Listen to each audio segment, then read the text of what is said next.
Matthew Johnson travaille pour une association qui lutte contre l'élevage industriel.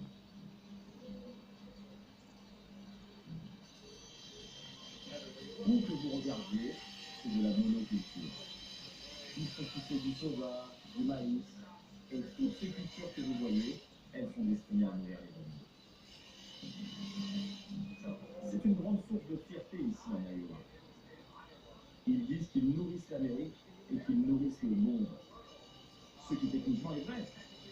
Mais ils le font juste et de la manière la plus destructrice, inefficace et cruelle possible.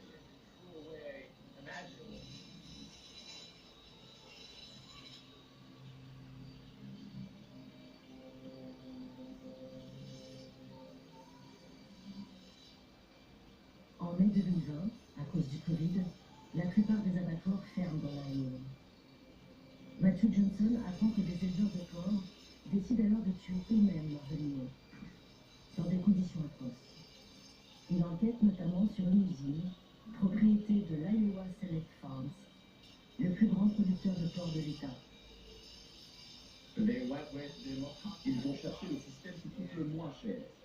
Et ils ont adopté une méthode qui défie l'entendement. Tout simplement l'arrêt des systèmes de ventilation. Dans ces hangars, où des centaines ou plutôt des milliers de cochons sont gardés, ils ont scellé les bouches d'évacuation pour que l'air ne passe pas.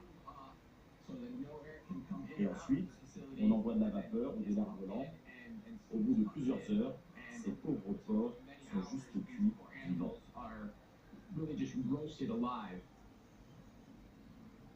De la destruction de stocks invendus avec les moyens du bord. Matthew Johnson et son association décident alors de montrer ce qui se passe réellement dans ces élevages. Ils installent des caméras sur le site et constatent l'agonie lente et douloureuse des cochons. La température augmente au fur et à mesure. Ils se sentent mal pendant environ 8 heures. Ensuite, ça devient terrible, avec des cris qui ne s'arrêtent pas. Ça a duré plus de 2 heures.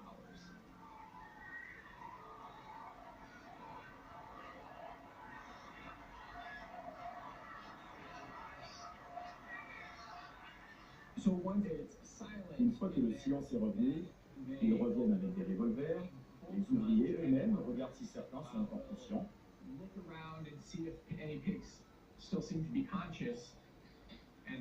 Et là, ils donnent le coup de grâce.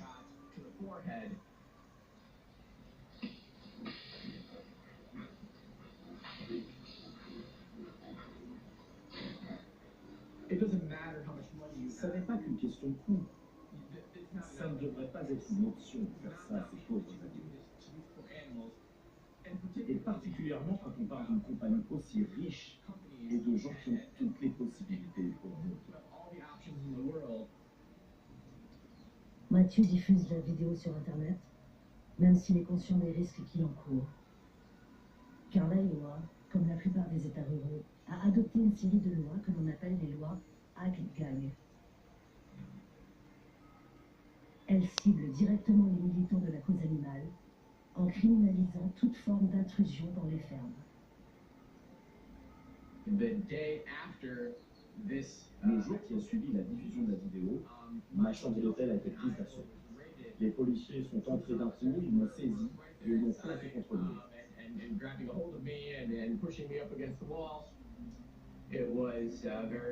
C'était très effrayant. Parce que j'avais déclaré la guerre à une des plus puissantes forces politiques de l'Iowa et une des plus puissantes industries du pays.